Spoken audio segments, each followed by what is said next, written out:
Mr. President, Mr. Sergeant of Arms, the Governor of the State of Vermont, the Honorable James Douglas.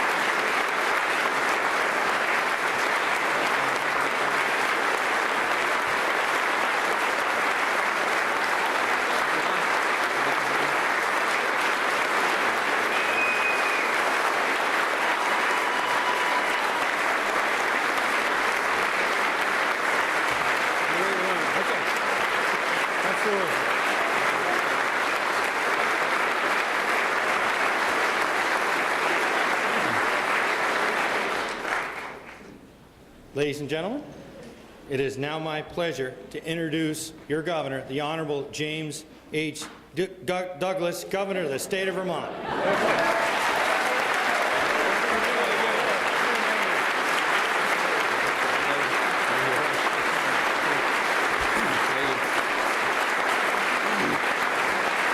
Thank you. Thank you all.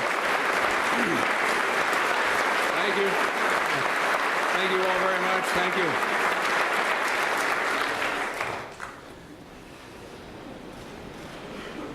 Mr. President, Mr. Speaker, distinguished guests, and my fellow Vermonters, 38 years ago, in this very chamber, I was sworn in as the new member from Middlebury, humbled by the confidence of voters, motivated to represent my community, and inspired to strengthen Vermont.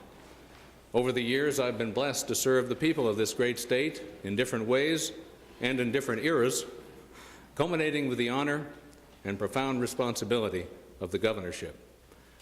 When I contemplated running for governor in 2001, I outlined my reasons for wanting to serve in this office. I wrote then, I love Vermont. I want every Vermonter to reach his or her highest potential. I want every child to begin life in good health with a loving family and eager to learn.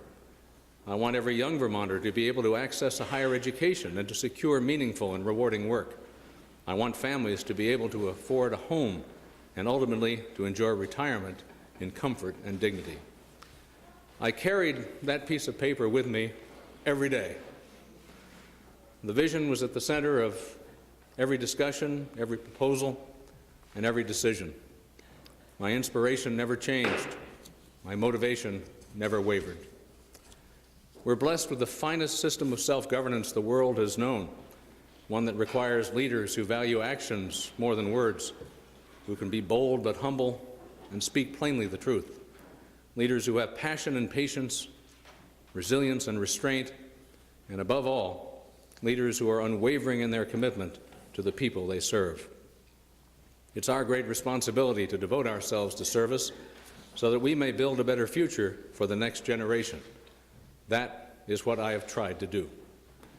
As I reflect on the last 8 years, I'm proud of the progress we made in health care, for the safety of our communities, for our natural environment, for our economy, and our fiscal strength.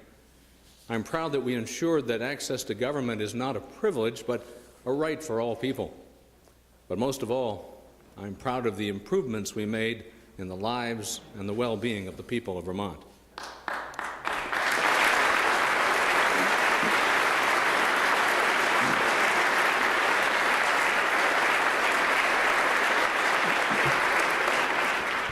But the work of democracy, our role in the constant cultivation of an ever more perfect union, is never done.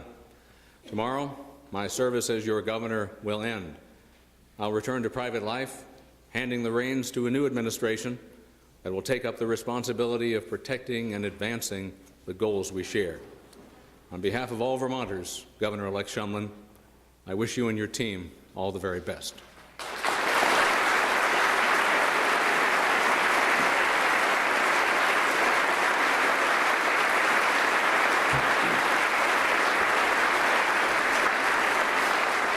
For 4 consecutive years, Vermont has been ranked the healthiest state in the Union.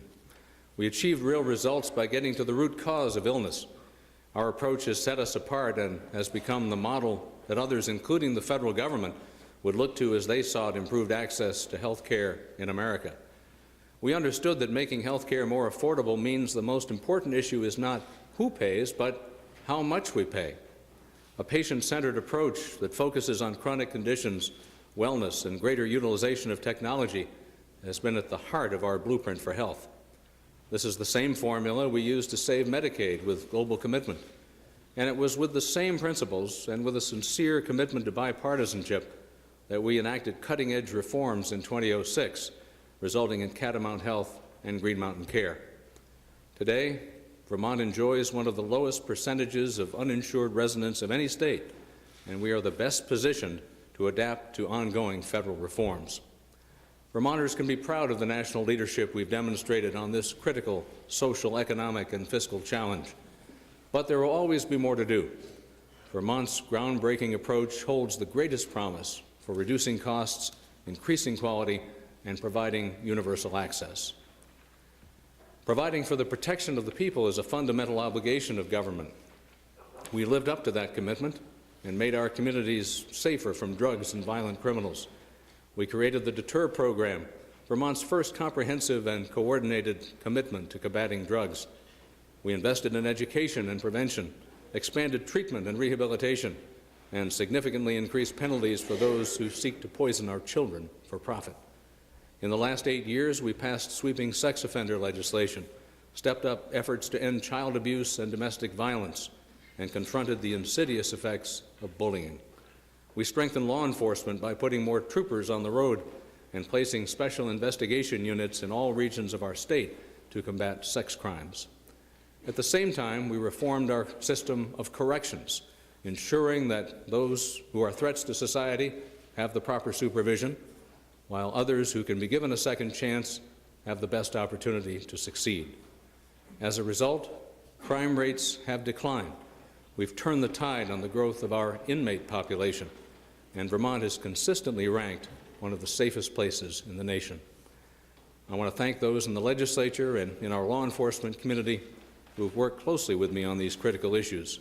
We have always put the safety of Vermonters first.